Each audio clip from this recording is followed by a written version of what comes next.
ఇందిరమ్మ ఇళ్ల కోసం అనేక చోట్ల ఉద్రిక్తతలు కొనసాగుతున్నాయి.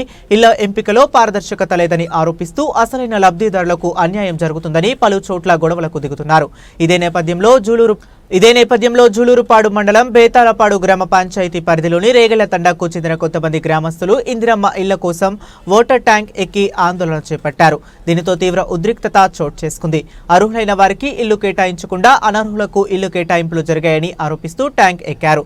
తమకు న్యాయం జరిగే వరకు ట్యాంక్ దిగేది లేదని తెలిపారు. సన్నబియ్యంతో స్థానిక ఎమ్మెల్యే రామదాస్ నాయక్ను భోజనం వడ్డించి పెట్టిన రోజు ఇల్లు చూసిన ఎమ్మెల్యే మీకు ఇందిరమ్మ ఇల్లు మంజూరు చేస్తారని చెప్పాడని, ఆయన తమకు ఇందిరమ్మ ఇల్లు కేటాయించలేదని వాపోయారు. సమాచారం తెలుసుకున్న పోలీసులు, పంచాయతీ అధికారులు సంఘటనా స్థలానికి చేరుకుని వారికి న్యాయం చేస్తామని హామీ ఇవ్వడంతో కిందకు దిగారు.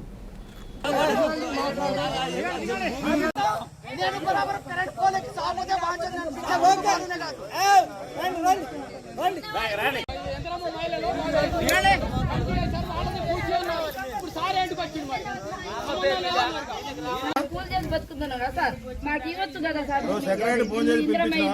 ఇంద్రమయ్యలు ఇలా ఇవ్వాలని కదా మేము పోరాటం చేసిందా సార్.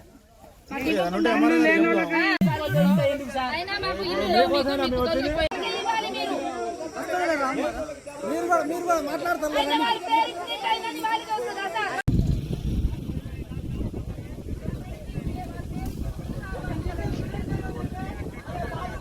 అందరికి నమస్కారం సార్.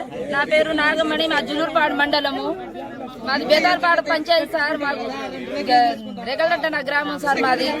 అయినా ఎమ్మెల్యే గారు వచ్చారు సార్, మా ఇంట్లో ఫోన్ చేశారు స్టోర్ బియ్యం అని. నిరుపేదలని వచ్చి సర్వే చేసినా మాకు కమిటీ వాళ్ళు చూసి మాకు ఇల్లు ఇవ్వకుండా ఉన్న వాళ్ళకి ఇచ్చేస్తున్నారు సార్.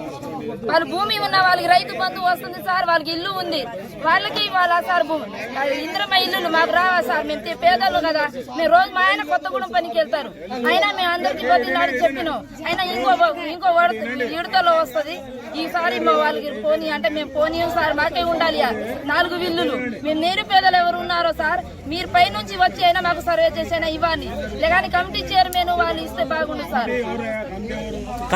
ఇన్ఛార్జ్ సార్ చెప్పారు, ఎమ్మెల్యే గారు చెప్పారు, ఇచ్చి ఫోన్ చేశారు. స్టోర్ బియ్యం అమ్మా మీకు సన్న బియ్యం వచ్చినాయని సర్వే చేసి ఫోన్ చేసి మీకు ఇల్లు ఇస్తామమ్మా, ఇది కూడా కౌంట్ ఫాము ఇచ్చేస్తాం మీ పేదవాళ్ళకి అని చెప్పిపోయారు సార్ ఎమ్మెల్యే గారు. ఇప్పుడు రాజకీయం సార్, వాళ్ళు కమిటీ వాళ్ళు తీసుకున్నారు. సెక్రటరీ సార్ వచ్చారు కదా సార్, సెక్రటరీ సార్ పోలీసు వాళ్ళు సార్ వాళ్ళు అందరూ వచ్చారు కదా, అందుకనే దిగినాం సార్. మేము ఇచ్చారు సెక్రటరీ సార్ మీకు ఇస్తామమ్మా మీరు దిగండి అంటే దిగినాం సార్ మేము. కళ్యాణ్ మాది రేగలతండ. నిన్న లిస్టు పట్టుకొని మా సెక్రటరీ సారు ఇంకోసారి పేరు తెలియదు ఇద్దరు వచ్చారండి. వచ్చి ఇల్లులు వచ్చినాయి, ఇల్లులు చూస్తున్నారండి. ఎవరికి వచ్చినాయి అంటే వాళ్ళకి ట్రాక్టర్లు లేవు, కార్లు లేవు, టాటా ఏసీలు లేవు. అందువలన వాళ్ళకి 5 ఎకరాలు భూమి ఉన్నా కానీ పర్వాలేదు, పై నుంచి ప్రభుత్వం ఇస్తుంది. అందుకనే మేము సర్వే చేయడానికి వచ్చిన. మరి మేము నిరుపేదలం కదా సార్, మాకు రేకులు ఉన్నాయి. మేము ఇప్పుడు చెట్లలో బతుకుతున్నా, వానాకాలం వస్తే ఈ ఇంట్లో ఆ ఇంట్లో బతకాల్సి వస్తుంది.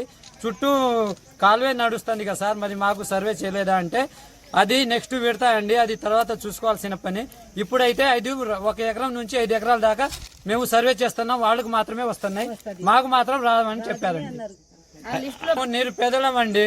వాళ్ళు కమిటీ మెంబర్లు సెలెక్ట్ చేసుకొని వాళ్ళు రాజకీయాల్లో తిరుగుతున్నారు కాబట్టి వాళ్ళు ఇల్లు తీసుకున్నారు. సెక్రటరీ సార్ని అడిగితే కూడా మేము కమిటీ మెంబర్లకు ఇచ్చేసాము, వాళ్ళు కమిటీ మెంబర్లు చూసుకుంటారు, మాకేం ఇన్వాల్వ్మెంట్ లేదు, మాకు సంబంధం లేదంటున్నారు. కమిటీ మెంబర్లు వాళ్ళు చూసుకొని వాళ్ళు రాజకీయ నాయకులు ఇచ్చుకున్నారు. మరి మేము రోజు టిఫిన్ పట్టుకొని కూలీలు చేసుకుంటున్నాం. మేము ఏ రాజకీయ నాయకుల కింద పోయి పనిచేయాలి, ఏ రాజకీయంలో తిరగాలి? అందువలన మాకు రాలేదా అండి?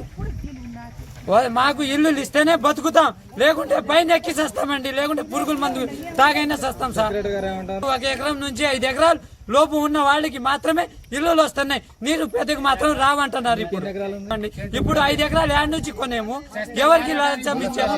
ఏ రాజకీయ నాయకుల దగ్గర పోయి బానిస